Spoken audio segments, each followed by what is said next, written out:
This meeting of the Berry County Board of Commissioners is called to order. Will commissioners, staff, and guests please rise for the invocation, followed by the Pledge of Allegiance. Dear Heavenly Father, thank you for this beautiful sunshiny day. Thank you for bringing us here to discuss the issues of Berry County. Be with those men and women who work in harm's way to provide us our freedoms, and keep your hand on us as we travel today. In Jesus' name, amen. I pledge allegiance to the flag of the United States of America and to the republic for which it stands, one nation, under God, indivisible, with liberty and justice for all.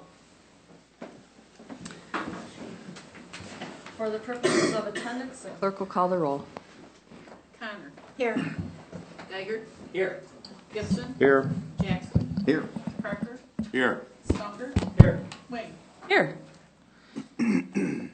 Approval of the written agenda. At this time, any commissioner or member of the public may ask for an item to be removed from the consent agenda and placed under items for consideration. Hearing no such request and without objection, the agenda is approved as written. Reports from state and county officers. Does any state or county officer or their representative have a report to share with the board? Alrighty. Limited public comment at this time. Any member of the public wishing to address the board may do so for up to 3 minutes.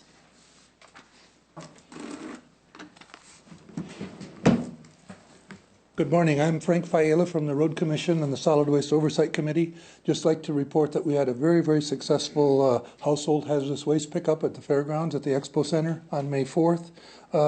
We had 548 vehicles go through there. We had 3 semis that have tire equivalents of about 1,200 tires per, and we filled largely all 3 of the semis, probably the largest pickup we've ever had of that. We had 9,625 pounds of controlled substance, which was our record, that went to the Sheriff's Department. 9,625 pounds of that were taken there. We had 300 containers that we get from Stoddard's and Wayland for oil, and we had more oil than would go in those 3 for the first time ever. And so we had to give some to the center out of Plainwell. And lots of chemicals and paint, kind of record numbers there.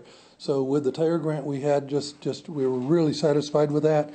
And then in addition to that, we have worked with Orangeville Township, and they had the opportunity to work with our tire grant, and they picked up 1,120 tires that they've taken out of their township on May 11th. So very, very successful. So what we're doing, it's costing us a fair amount of money, but we're well funded with a contract that the folks negotiated with them. So thank you very much. Just wanted to report very, very successful and working well.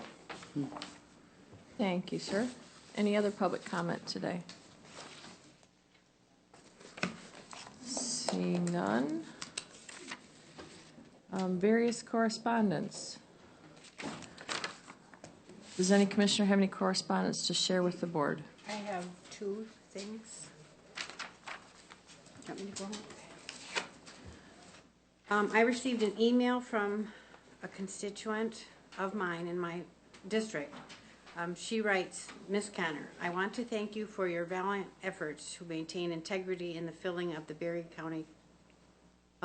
County Council on Aging open board seats at last week's BOC meeting. It appears to me, as a member of the voting public, that a few supporting board members voted to postpone the vote on the appointments to allow time for handpicking different candidates. This discourages participation in county government from the general public, and I agree with you that it sets a bad precedent going forward. I also believe that it is counterproductive for the board to interview candidates when there is no contest and there are individuals expressing interest in these volunteer positions. I believe anyone expressing interest in bettering our community should be given the opportunity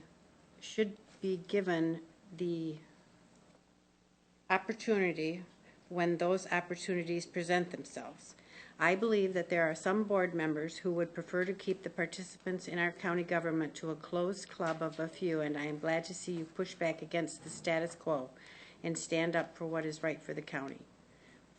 And that is from Tanya DeVore Foreman. She lives, well, it's a Wayland address, but she lives in Yankee Springs Township. Then I have another one. This is from Scott Daniels, who is has a funeral home in Nashville. I probably told you this already, but in the and this is regarding our coroner's board. Medical examiner, thank you. You're welcome. But I probably told you this already, but in the old days when I had to deal with Sparrow, nobody ever cared about the family. Behind the cremation request, the stress and hurt behind our ASAP request, and you guys do. Thank you. Tomorrow, this family will get closure they desperately need in this horrible situation because you got the permit back to us so fast. You'll never know how much that meant. And he's talking about cremation permits. So, I mean, that's nice when somebody that, does a good job. I think they should be recognized. We also got a letter from the Gift of Life of Michigan, and it was addressed to Michael with a carbon copy to all the commissioners, and it says, "Dear Administrator Brown, Gift of Life Michigan, the state's organ and tissue donation program relies on cooperative working relationships with county medical examiners and healthcare organizations across Michigan to facilitate donation. This collaboration gives residents and their families the opportunity to save and improve the lives of people who need these gifts. I want to thank you and Berry County for your continued collaboration in this regard. Gift of Life Michigan has a signed agreement with your county as required by Section 9 of the Medical Examiner Code, and your officials continue to make referrals on non-hospital deaths. This practice not only provides gifts for people in need, it fulfills the decision of donors and their families to help others and provides those families with the comfort of knowing their loved one's final act was one of generosity. In 2018, Gift of Life Michigan facilitated a record 1,384 tissue donors, and 17% of those donors came from medical examiner referrals. We greatly appreciate the commitment of your medical examiner, Dr. DeJong, and her dedicated staff. Stephanie Summer, Gift of Life Medical Examiner Liaison, is available to address questions or provide information, and there's contact information listed for her. Again, I thank you for your commitment to this life-saving, life-improving mission. Sincerely, Dory Dills, Gift of Life Michigan." So I think our decision to change medical examiners has been a very positive one for our community. To get two accolades like that in a short period of time is remarkable. Yeah, we don't get two happy letters in the same week, ever. So.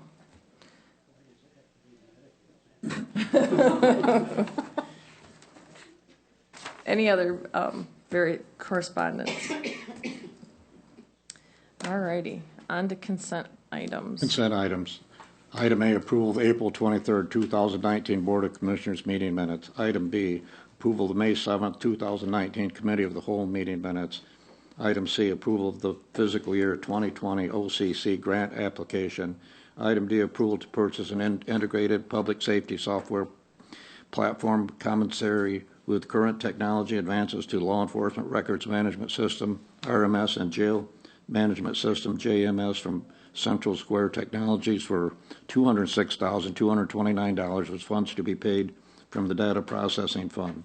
Item E, approval to reappoint James French, 171 Hunters Trail Court, Meadowville, Michigan, 49333 to serve on the Berry County Jury Board for the term beginning May the 1st, 2019 and ending April the 30th, 2025, pursuant to the recommendations of Chief Judge William Dordery.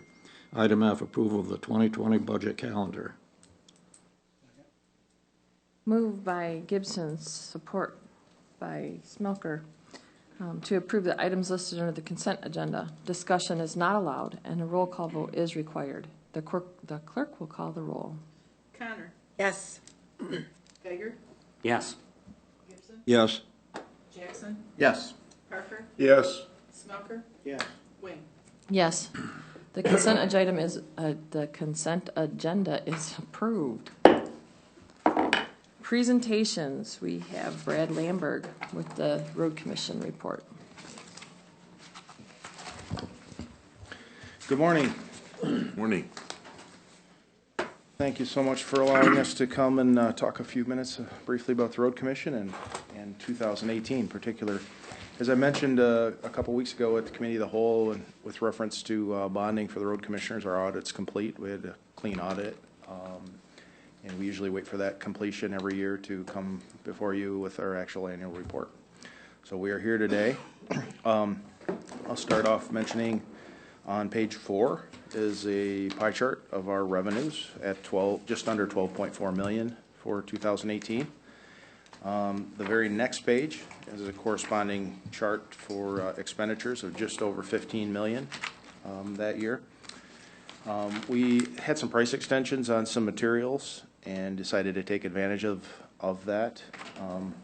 In doing so, we decided to complete as many projects as we could with the good prices that we had.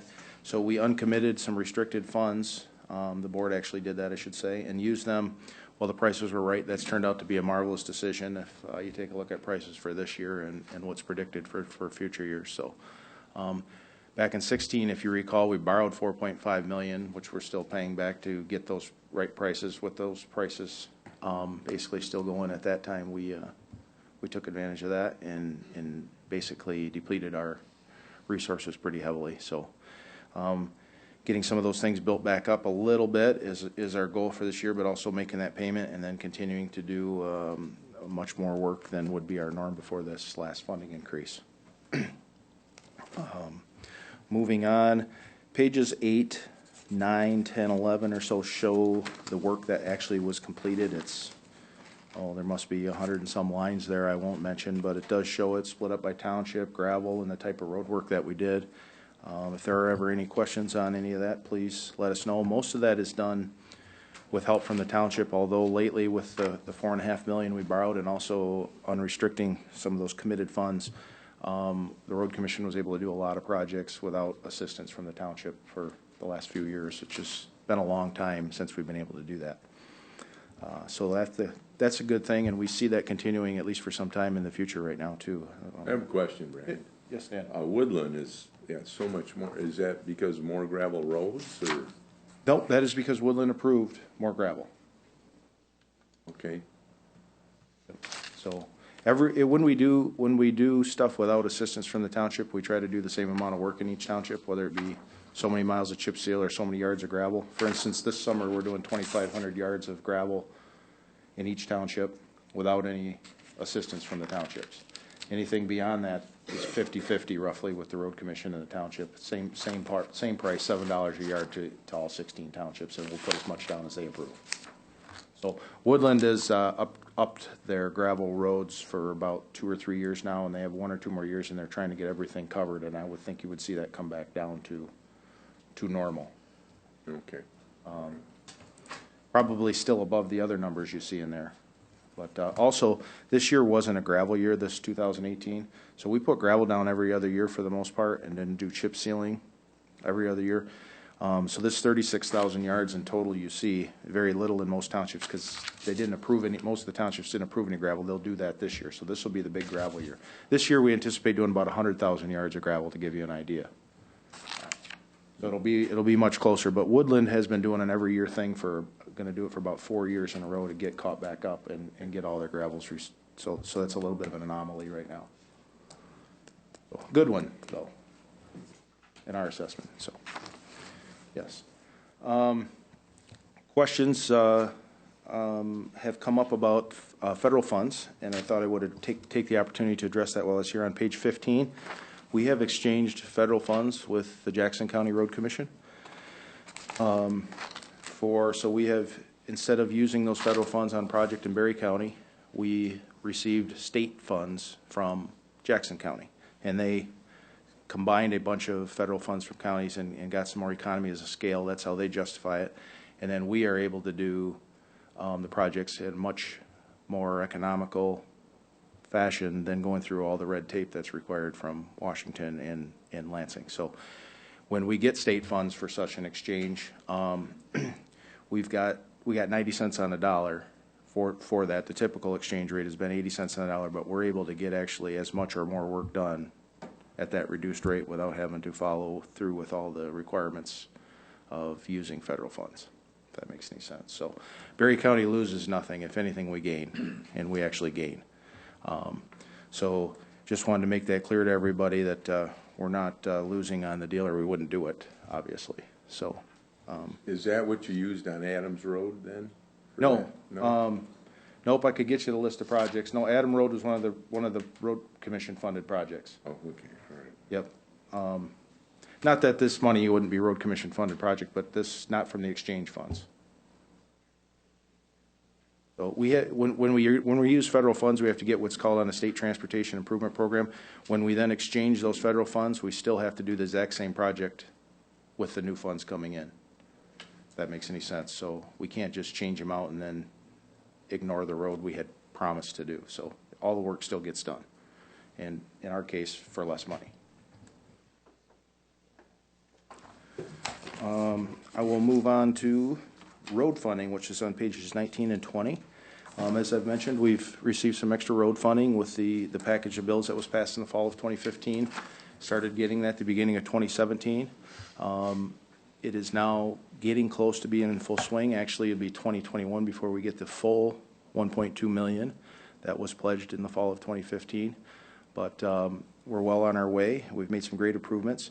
And then I thought it would be appropriate to bring up the new proposal that you probably may have some questions about, that Governor Whitmer's put out at 45 cents a gallon gas tax increase, which is at least got people talking and got people to pick their heads up and pay attention a little bit at least.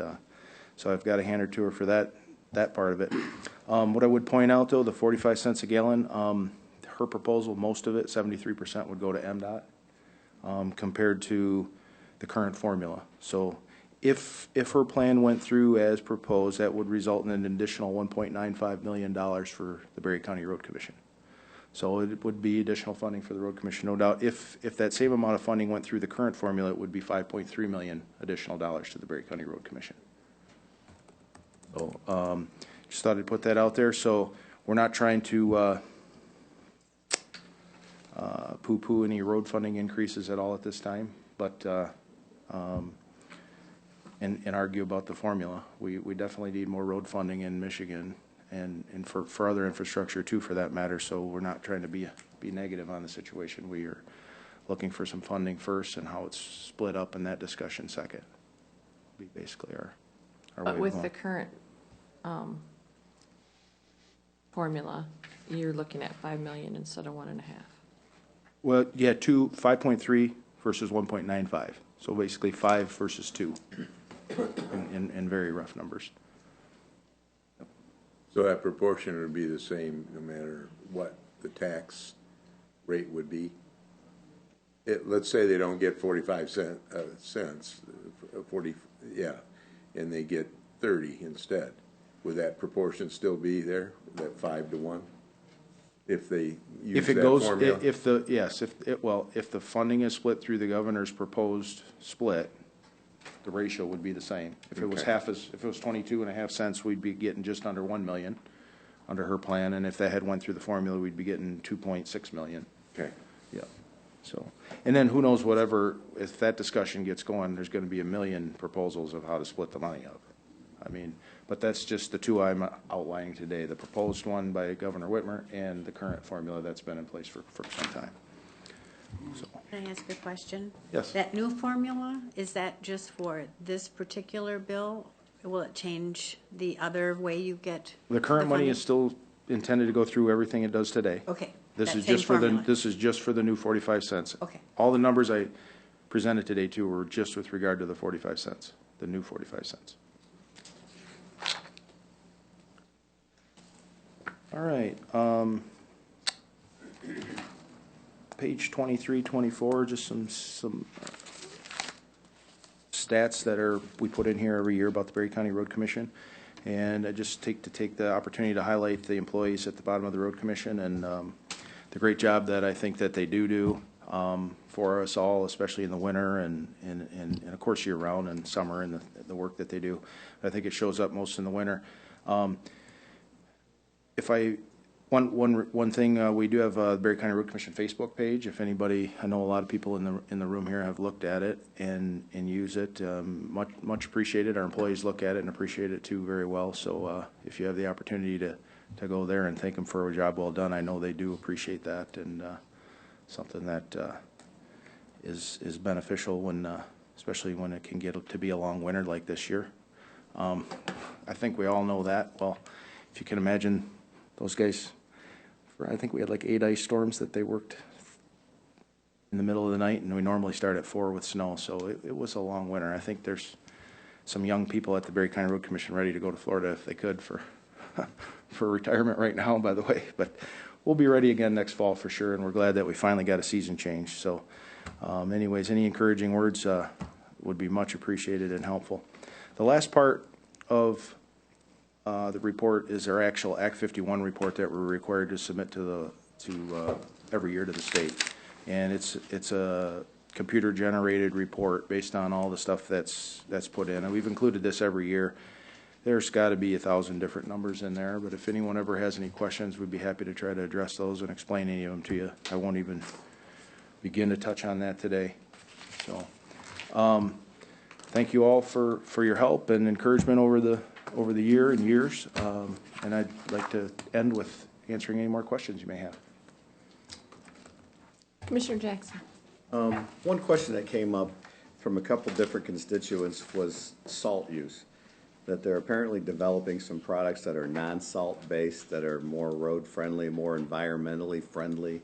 And I'm sure this is not the first time this has been on your radar. Have you guys looked into, researched any of that stuff? Yeah, they've actually had products for 30 to 40 years. Most of them are the same ones that they just keep putting out under a new name. There are a few new ones, but very, very expensive. And that's the problem with. So there are products that are technically or typically more environmentally friendly, but they're cost prohibitive at this point. Correct. Okay. Okay, that was one thing that I kept. And some of seeing them, that and come they don't all work as well either. So I mean, there's beet juice and stuff from apples and different things that, while they will work, can refreeze and create things extremely dangerous with icing behind them. Some of them are liquid products. They're not all a granular product like you expect from salt. Most of them actually would be liquid product, be put down with a different, now tankers for all your roads. Right. Instead of the trucks that we have. Yeah, I know they've seen this over the years. Do they put studies out or look into that? I mean, they've been using salt and sand mix forever. Correct. So obviously, it hasn't, visually, you don't seem to see any problem with it. Have they looked at that? Have they done any research on that? Are there any issues looming out there that, I mean, salt's a natural product, so.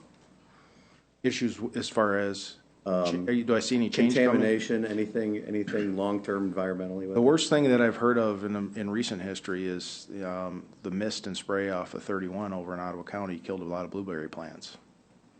And because when you get some wind drift, when the semis particularly are misting it up in very small vapor particles, and there's salt particles, salt in that, diluted salt in that. So when that lands on some of the blueberry plants, it can kill them. Some of the evergreen trees are a little bit susceptible, not like blueberry plants, to it, but there haven't been any. It's not so concentrated. I mean, we're putting down 200 to 300 pounds per mile. Okay. Give you an idea when we apply compared to MDOT or what they put down on the state highway or expressways is tremendously higher, and I have not heard of any groundwater contamination even from those kind of sites. But the county roads we can't afford to put that kind of salt down that the state highways can afford to do. No, it's just something no that, way to do it. it's something that had come up. And as far as quality of the roads, I know in last year when we were talking about it, we were one of the top in the state Yes. for roads. I'm assuming that's still the same? Actually, just yesterday, I believe it came out, the new 2017-18 ratings for roads. It'd be on the Transportation Asset Management Council website if you want to look at it. You can get to a link through it through Michigan.gov as well through the state's website. But you can look up there, then go to the dashboard and road ratings. There's also some bridge ratings and some other things, but the paved road ratings are there. And yeah, Berry County is the #1 paved road system in the state of Michigan. We're proud to say We believe, again, I looked at, only this time, I looked at the few close competitors to us last year, and the gaps widened. So I don't think anybody would have made a 10 or 20% leap. But I actually haven't gone down through all 83 yet. Actually got one of our temporary summer help working on that right now. Awesome. So road-wise, we are still either number one or in the top 1% of the state. I'm not sure how the factor is, but Yeah, oh yeah, yeah. It's got to be, if we're not number one, it's 2 or 3 still at this time. I'm sure it's number one, though. When that gets done, I'll send you a report. that'll be awesome. Thank you. Yep. Keep up the great work. We appreciate it. Yeah, appreciate that, too. Commissioner Geiger. Thank you. Thank you for your report, and thank you for your leadership. I know it's difficult to manage, and it takes a great team to get where we are. But I wanted to ask you, what's your vision for our road system in 5 years? Hopefully to maintain where we are. There is not revenue to expand, say, the paved road system, in my assessment anyway, without seeing deterioration of the current road system. We're actually, if you were to take a look at the long term, our townships have stepped up recently and helped us along with some of the new funding, and we're in pretty good shape. But if I can actually back up to page 27, Michael, if that's possible. Yep. Figure E. Figure E would show you what our typical township contributions are in the 2 million or just slightly less range, the red number at the bottom of the chart, and where our paved road repair needs were. So you can see with the surge that we've been able to do, we've went down from near 14 million to about 7 million right now in needs. The system that we have, and that's just summer construction needs in the form of chip sealing and overlays, is that's just those 2 repairs. So that doesn't count full reconstruction on sections that need to come up. So to give you an idea, if we had everything perfect in the system and we just had an average amount coming up, that'd probably be $4 to $5 million every year of construction, just chip sealing and overlaying type work that would need. So we're not that far from being perfect as far as having the funds to not have a backlog. If I showed you this and everything was dead perfect, we had unlimited amount of funds and we tried to maintain the system, it'd still come up this year. We have $4 to $5 million worth of construction to do. So we're at 6.5 to 7, and so it tells you where we're at. $2.5 million is still a lot of money, and you could see what the proposed funding increases would bring to us, someplace between 2 and 5 million, depending on which ones you want to look at. It gets close there, but that does still have $2 million worth of township help in it. And prices have really jumped this year too, so that would not be shown in here about the ability of how much you can buy with that amount of funding. So once you see 2019, 20, 21 road needs, you could see a spike just because of the price of work going up. There's just not enough people in the state to complete the work that's been done, especially when you don't raise road funding for 20 years. It's kind of what happens.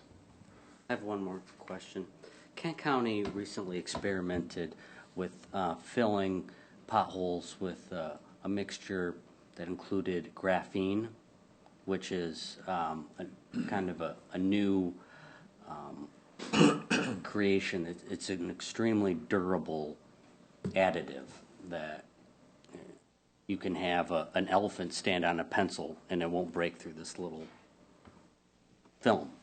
Have you guys experimented with graphene? And I guess another question, are you doing any experimental stuff with new products? We have not with that product. We'll be monitoring that and see if there's anything, but as far as comparing to any other counties that we look at, we don't have patching costs compared to them. I mean, our patching costs are still, I wish they weren't as high as they were, but it's fractions. I mean, it's 10% of what I think was spent in Calhoun last year, give you an idea. So not as big of an issue or as big of a money saver for us because our roads are in good condition, if it would. But prices of the new materials end up being a little cost prohibitive as well. And our patching, when we do our chip seal program, as you all know in this county so religiously, our patches hold very, very, very well. Maybe not in the springtime when the frost is coming out and the plants aren't open yet, but other than that, our patches hold really well. As far as other research, we've got some projects going with some of the dust control products for gravel roads. We've also got on Assyria Road a product called FiberMat that we're currently demoing. And of course, we were basically the pioneers and the leaders in the state as far as chip sealing all our fresh asphalt for the last couple of decades, which is why we do lead the state with paved road condition reports. So that's actually getting finally some traction around the state. Shiawassee County did all their fresh overlays last year, chip sealing, Kalamazoo starting the last few years. So we're getting some people to finally notice the things, which the Asset Management Council putting the data out there so people believe it too is something of the last few years. So our biggest strategy to fix potholes is to prevent them from happening in the first Absolutely, place. perfect way to say it. Thank you, Brad. Commissioner Gibson? Last night, I was asked by a resident that lived in Dalton, wondered if there's any plans in the future to do something with the road in Cloverdale where it's flooded over. Oh, what they call the Dead Sea? Yeah. We actually fixed that years ago. That always flooded when I first started here. They told me every single year for 40 years that's come over the road. We went back, the landowner gave us permission, and we outletted it through a bank back there, and it's the only thing that took it off the road. And I think yesterday, went out to see what happened. So something is plugging up the outlet to that area. There never was an outlet, and we made a shallow one that just enough to get it off the road to make it safe. So we're wondering if there's a tree behind there, or some beaver dam something up, landowner dam something up, but we're in the process of trying to get that reopened. Okay. And if we run into some legal issues, we're probably looking at establishing a county drain through there to keep the road safe. That answer your question? I was down that way last night, and I seen a car go through there. And there was supposed to be a barricade up. It is barricaded, but they went around the barricade and went through. Yeah. Thank you. What about the new ash, the dead ash, not new, the dead ash? I mean, are we going to be looking at something? I live in a lot of trees over the roads I travel, so. Yeah, we just let a contract. First of all, last summer we did a pilot project in Berry Township where we took all the dead trees out of the right of way and dead limbs, and also live trees, small live trees under 15 inches within the 10-foot of the shoulder. So we did not clear the right of way by any means, but we did clear the right of way of dead trees, and then 10 feet smaller live trees. Chipped up, hauled away through a contractor. That worked out pretty well for us, so we took bids for countywide for that, and over the next 5 years, we intend on getting that accomplished throughout Berry County. Thank you. Thank you. So, good news. Yeah. Commissioner Smoker? Brad, do you foresee in the summer any bridge work or road work where we'll have a road shut down for an extended amount of time? I'm trying to remember the years. Now you tested me. We do have four bridge projects, and I'm trying to remember if they're this year or 2020, but we have I can tell you, a couple of them are just preventative maintenance, which will be short-term closures. There's a couple of replacements. The one of particular interest, probably the Little Thornapple or Coldwater and Charlton Park Road. That'll be a new timber bridge likely, instead of there's 5 culverts in there now. So Charlton Park Road would be closed and detoured when that happens, and I'm trying to just remember if it's this fall or not. This fall or No, next don't summer, worry, next he summer. can't remember the year anyway. So, but I can Neither get can you. I. I can get you that. So, but we put those out on Facebook and on our website and keep people apprised of that as soon as we know. So when it's let and there's construction dates ahead of time, we let people know. And we use, in some projects like that too, we're putting these signs up now that say, seek alternate route, road expected to be closed, June 15th on, or something like that. And also, you notify people when the roadsides or road right-of-ways are gonna be cleared too, don't you? Because I received one in the mail. Yeah, we send out a little postcard that like Irving Township is the next township that we're planning on starting, the tree project I mentioned. And so the cards have been sent out to all landowners, with help from the township, getting all the names. And every landowner hopefully got at least one card, depending on how many parcels they had. And lets them know what we're doing and who to contact and how to contact us. And we're hoping to get people that will take the trees that want the wood, and it worked very well in Berry Township, that same way. And what height do you allow the trees to be at? I mean, what? Well, because a lot of this trimming will happen in the winter, and the branches, once you get leaves, acorns, Yeah, whatnot they get on the it, way down. come way down. We are trimming up to 25 feet with the hope that when it's trimmed, I mean, when the leaves and everything's on, it's around 20, and then that gives you a few feet of growth before it has to be done again. So, yeah, I mean, ideally, if we had it 15, 16 feet, it wouldn't hit most loads going down the road, and damage people's vehicles or RVs or whatever it may be. But you can't just trim to that level, or next summer it'll be hitting again. So we've got to trim some feet beyond.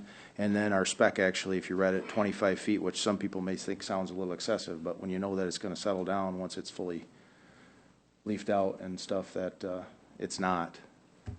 And you can go take a look in Berry Township, because it's without complaints. Any other questions for Brad? Thank you very much, sir. You're welcome. Thank you all very much, Sue. Take care.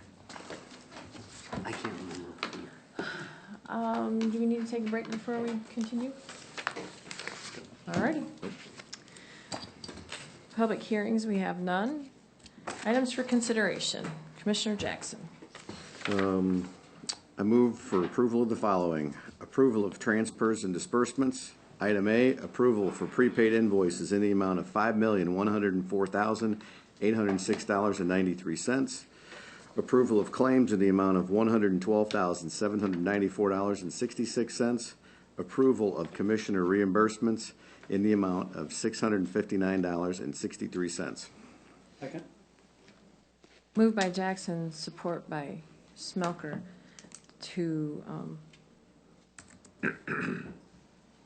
approve, for the approval of prepaid invoices in the amount of $5,104,806.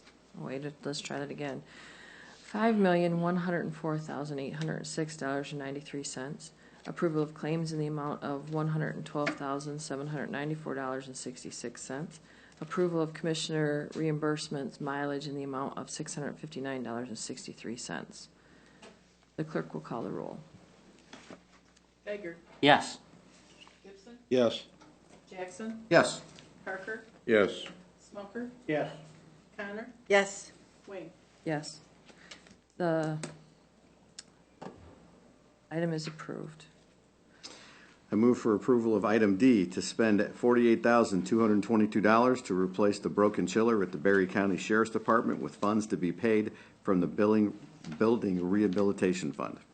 Second. Second.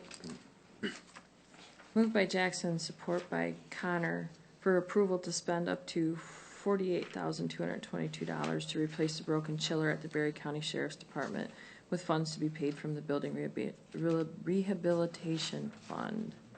Is there discussion? Hearing none, the clerk will call the roll. Gibson, Yes. Jackson, Yes. Parker, Yes. Smoker, Yes. Connor, Yes. Geiger, Yes. Wayne. Yes, the item is approved. I move for adoption of item E, adoption of resolution 19-10, resolution establishing authorized signatures for MERS contracts and service credit purchase approvals. Second. Moved by Jackson, support by Gibson, for the adoption of resolution number 19-10, resolution establishing authorized signatories for MERS contracts and service credit purchase approvals. Is there discussion? Hearing none, the clerk will call the roll. Jackson, Yes. Parker, Yes. Smoker, Yes. Connor, Yes. Geiger, Yes. Gibson, Yes. Wayne. Yes, the item is approved. Unfinished business. We have None. New business? We have none. County Administrator's report. I'm all set, thank you. Thank you, sir. Chairperson's report. I am in the middle of all of my meetings. I'm in the middle of track season, trap season, planting season, you name it, it's the season. So our life is a little busy right now, but it's always a cool challenge to meet and greet everybody in the springtime. So that being said, Commissioner Connor. Thank you. I had a busy couple of weeks. So, airport board, it was pretty much just standard business, approving the bills, and that was just the standard stuff, airport manager's report. Local emergency planning, there's doing a lot of active shooter training in the county. Also, United Way attended a mass pediatric disaster training. Smart meeting, we toured Eaton County 911, the call center, and the medical care facility. And then during the roundtable, we talked about farmland preservation, solid waste oversight, and the counties, how counties are addressing the high water issues. COA, we approved putting an RFP out to be issued for roof repair and shoveling of the roof last year, which has to be done, or else, you know, it's like a waterfall inside there. Damaged a piece of roof equipment, so we've got to get that fixed too. Carewell Services, the advisory board recommended that the multi-year plan to the policy board for approval, and Carla Fales will be here on the 21st to present that plan. Something new, dementia-friendly neighborhoods. We had our first meeting. We discussed if we thought the communities were ready. Lots of things, people with dementia. At our LEPC meeting, I don't remember if it was Jim Yarger or Lanny Forbes that told of a lady at Jazz Festival, just this last Jazz Festival, that had dementia. She got away from, I mean, she didn't run away, but somehow she got separated. Let me clear that up. She got separated from the people that she was with, and they found her, she was walking, and they found her out by the John Deere dealership. So, but you know, she would just look like a normal walker. I mean, if you drove by.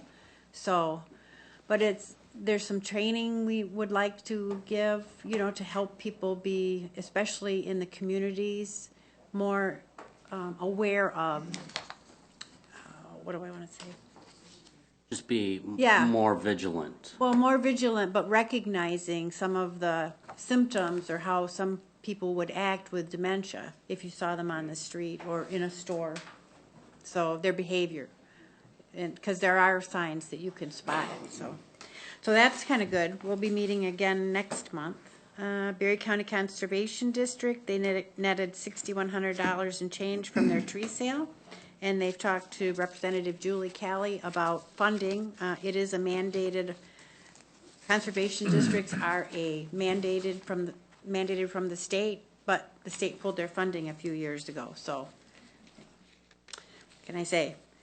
Gun Lake Improvement Board, we did a contract and we reviewed it, and we're going to do an RFP for a new consultant. And we also reviewed a contract with GLPA. The tribe donated 3 boat cleaning stations, and so we approved a contract to help them financially with the pumping and cleaning of those units. We still have to sign the contract yet. It went back to the tribe with some review, with some changes our attorney suggested. The SISMA, Berry County, Kalamazoo, I had to write this out. Cooperative Invasive Species Management Area, they're starting a new cycle. They were awarded a grant from Michigan Invasive Species, Clean Boat, Clean Water. They're going to be doing 10 boat launches this summer. And they're going to go with the MSU. It has a portable boat washing station, and they hope to get that there. So you might be seeing some of those at that. A good thing I wanted to say that award for the Best County volunteer was awarded to the OCO, Orangeville Community Outreach. They have a soups on where they actually feed people. They do a food bank. They also now are starting a program. They've done a couple where minors that have no place to go, they will pick them up. They will stay at a church, and then they will be transferred to the Ark in Grand Rapids. So they received award for their volunteerism. Out of that group, Marjorie Richards was presented with the Be the Sprinkled Donut Award for her lifelong commitment to family, community, and church. In the paper, I'll just read a little bit of it. Richards has been vice president of the organization. She's with the General Federation of Women's Clubs, and she got involved there when she was altering clothing for veterans with physical handicaps for troops in Afghanistan. She began her volunteerism as a brownie and campfire leader many years ago. She was the first female school board member of the Wyoming School District and is an active member of the First Presbyterian Church. So I just want to give some kudos to those folks. They work very hard. That program's been very successful. Thank you, ma'am. Commissioner Gibson. I've had a couple meetings with Copper Rock Construction. Everything is on schedule day by day, and they have had no issues yet with their construction projects, and they're still looking at December the 1st for completion. That's all I have at this time. Commissioner Smoker. Went to the same airport meeting as Vivian. Had 911. We purchased the new CAD system. That's in process. And I have went to village and township meetings of mine and have more meetings coming towards the end of the month. Commissioner Geiger. Thank you, Madam Chair. Thing I'd like to report today is on the Solid Waste Oversight Board. You'll remember last year, or 2 years ago, sometime in the past, we approved a contract with Iris Consulting for recycling opportunities or coordination services because we wanted to promote local programs for giving people a chance to recycle. So the first part of that has been completed, and so now we're looking at the kind of state of recycling, some of the things that we've learned about local programs. But the cool thing is that the state of Michigan now has started a grant program that will, it's a 25% match, but will give us a chance to put in some structures, some bricks and mortar stuff. So we're discussing how that might help our local townships and kind of brainstorming on things that they might want. So all good news. That's all I have. Thank you, sir. Commissioner Parker.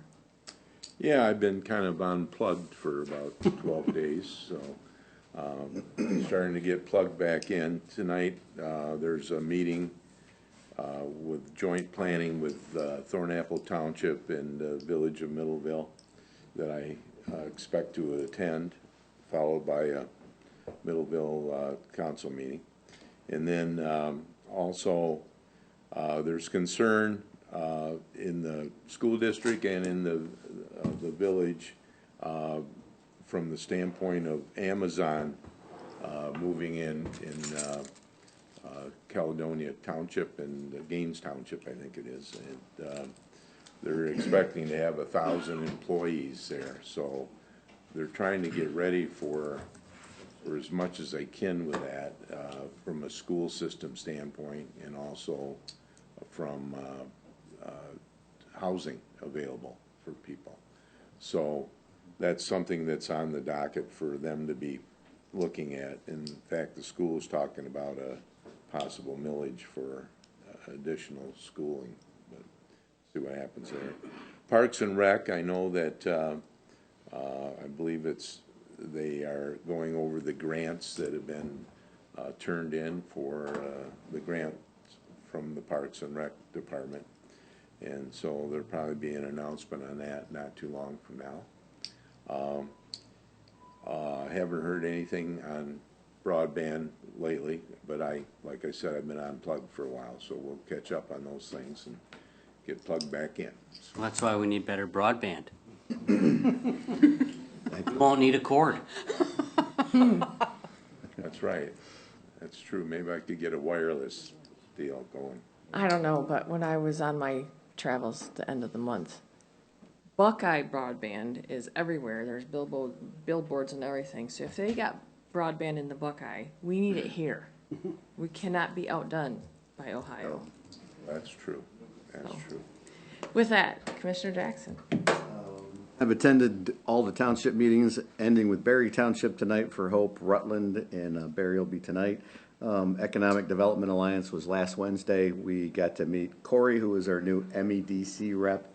MEDC has not been very warm to small communities like Delton and Nashville. They've been looking for funding opportunities and doing some redevelopment ready things, but the administration has been good. Corey has a passion for small communities, so we're hoping this will open some doors with us at the state level and maybe get some funding for non-traditional downtowns, which is where the issue is, that MEDC likes standard downtowns with courthouses, you know, similar to Hastings where you have 20 continuous businesses. But the dollar impact on a small, you know, in a small town investment in Delton or Nashville goes a long ways. So it makes a big difference in those communities. So we're hoping Corey will be a good liaison. They also talked about foreign trade zones where you actually can import a product, manufacture it, send it out of the company and not pay taxes on it. So there's some things that they're looking at also. Travis Alden continues to bring in all kinds of ideas for our businesses as well. So he's doing a fantastic job there. Had our tax allocation meeting yesterday. Vivian and I both were at the Crooked Lake Task Force meeting at the end of last month. A meeting that started at 5:30, ended at 9 p.m.-ish, because after 6 months of doing it, it's not a public meeting, so there's no public comment allowed at it, but they did do a question and answer, and after doing these for 6 months, you could really sense the frustration in the residents for not being able to ask questions to get input, so we thought it was important to give them some Q&A time, and that went extendedly. And there was a lot of venting and a lot of interesting comments coming from them, but people seem to be looking for a silver bullet as to why the water is high. And the answer is Lake Michigan's at record level high, the groundwater table's high, flooding. I mean, when you look at Eagle Lake and Crooked Lake south of us and Ashtamo and other areas, I've been talking to and just did a tour last week of Pleasant Lake, because there's people who can't live in their houses and are pumping on Pleasant Lake now. Cloverdale Lake is high. Some of you might have seen the article on Fox 17, the video there where, you know, they've got, you know, pumping going on there now. And of course, Crooked Lake continues to get higher and higher. So the timeline they gave us last month at the task force meeting is there probably won't be a solution in place until 2020, if I'm reading that report right. That's the earliest that something could happen. When he said 2 years, I wasn't sure if he meant 2 years from 2018 when we started, or 2000 from today. Yeah, so there was Chair Wing and Vivian and I both got a letter that is going to be issued to Governor Whitmer, because she put a directive out after being elected that if there are any substantive issues that are a threat to health, welfare, and public safety, that it needs to be brought to her attention or those department heads. So Doug Kelly's crafting a letter and sending it off to those in power at Lansing, trying to get more attention to our situation here in Lansing, so hopefully we can open some eyes and hopefully some funding. And part of that process is to expedite permitting and dedicate some resources to resolution. So we're hoping that with all of these things coming our way, that maybe there'll be some beneficial effects of this, and we can shorten that timeline. So, but that is what my phone is ringing for, is M43 being closed. You know, hoot, don't drive through the water anymore. So, you know, but you know, there's a M43 is closed in Cloverdale. Cloverdale Lake is high. They can't pump off of M43 into Cloverdale and create more flooding. So there's just a number of issues that are kind of all pinwheeled together. But so I'm sure it won't be the last time you'll hear about it. I just echo your flooding everywhere. I traveled to Ontario and New York, Pennsylvania, and Ohio while I was away, and the governor of New York has allocated extra funds for flooding on Lake Ontario. My family in Ontario proper has experienced high water and mud, and it's a mess. All of their rivers were cresting, looking like chocolate milk. I mean, it's not just us, it's the whole Great Lakes region. Mm-hmm. So, thank you. Yep. Limited public comment at this time. Any member of the public wishing to address the board may do so for up to 3 minutes.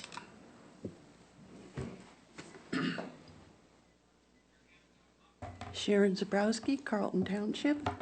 I'd like to comment on the letter that Vivian had about boards. I think the idea of all citizens should have a chance sounds good. But if we step back and look at it, we need to look at the reason people want to be on boards. Often it's because I'm very upset because they've served peas 3 days in a row at the COA for lunch. I'm going to get on the board. I'm mad about this. I'm going to get that straightened out. Now, I have no idea what the board does. I just don't want peas 3 days in a row. So I get on the board. I get the pea problem solved. Now I'm done. Now I'm there for 3 years. I'm bored. I don't understand what's going on. All of a sudden, I'm supposed to understand how to deal with a budget of $1 million. Well, nobody told me I was going to have to do that. Well, our director retired, and I have to hire a new director? I'm part of that? Well, I didn't know that. So I think there is a reason for doing the interviewing, because you do not want someone who's there with a grudge to be on a board handling all of these things. So I would say we need to interview, and if there is only one applicant, that doesn't mean they need to be put on the board. You need to be put on a board because you understand what you're doing and you really want to make a difference. Boards are important. This isn't dodgeball from middle school where everybody gets to be on the team and we'll just keep, I'll get you on my team and you'll be on the other team. You draft me first. And that's kind of how it is. You know, well, they liked them better than they liked me. So I think we really need to think about who we put on boards. Thank you. Any other public comment?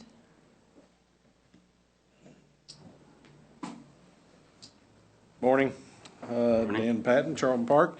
I got everyone's posters.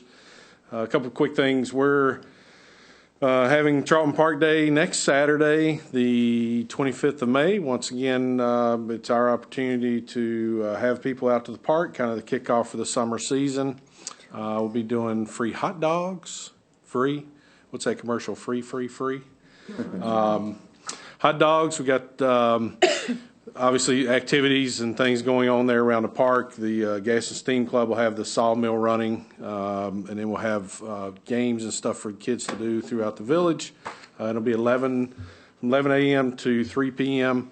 May 25th on Saturday, kind of kickoff for us during the summer. We've been kicked off of school groups for the last 2 months, but the posters, if you can distribute those around to your townships, if you don't mind, as you go through the township meetings.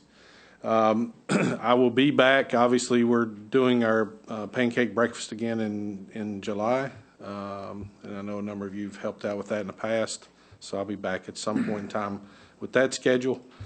And then I also handed out kind of a recap of 2018 for our agency.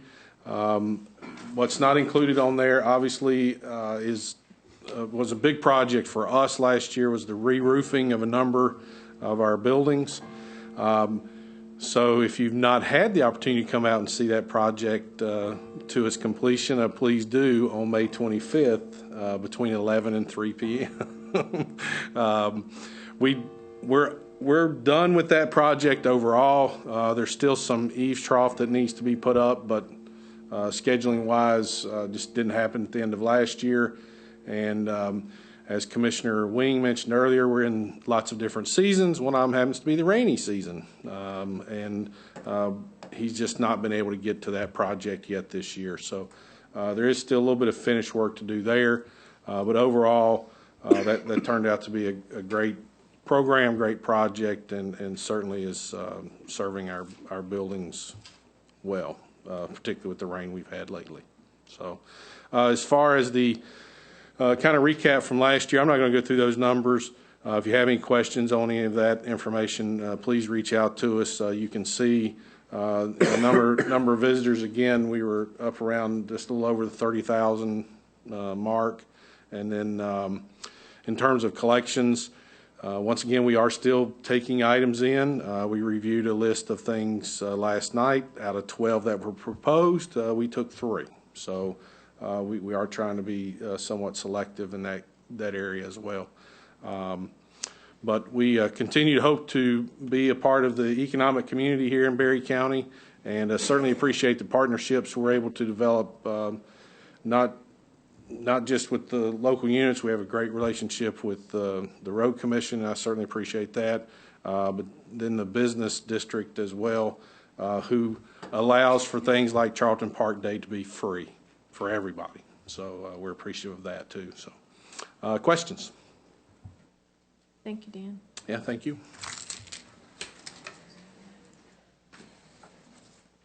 Is there any other business to come before the board? Oh, Brad. Got a couple Sorry. answers to your questions. Take me 30 seconds. I can do that. Yes, 8.4% poor. Berry County still the lowest percent poor in the state of Michigan. Awesome. The median's about 44%. You said 8.4? 8.4. The For our roads that are in poor condition? That's the or- number in poor condition. So we have the Okay. lowest percent poor is what we're going here with. 44% is the median, and I did email this to you already, Dave. And then you got Eaton County at the other end of the spectrum at 78.6% poor.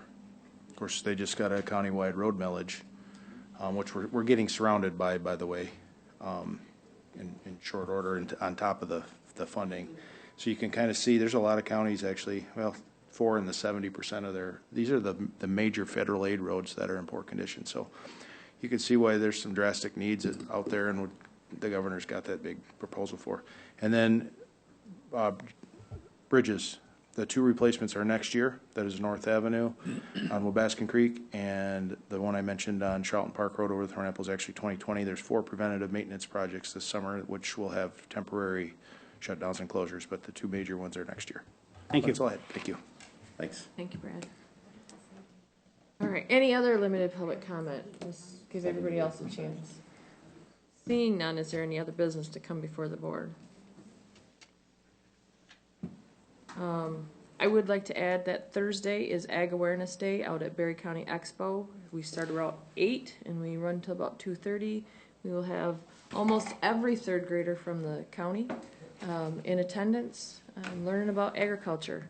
So it is a wonderful event. The MSUE Council, the Michigan State University Extension Council, will be there to see how it all works, and then they'll be back to Titan for lunch that day. So it is a great time to see all those kids learning about what some of us grew up doing. So there being no further business and without objection, the board will now adjourn.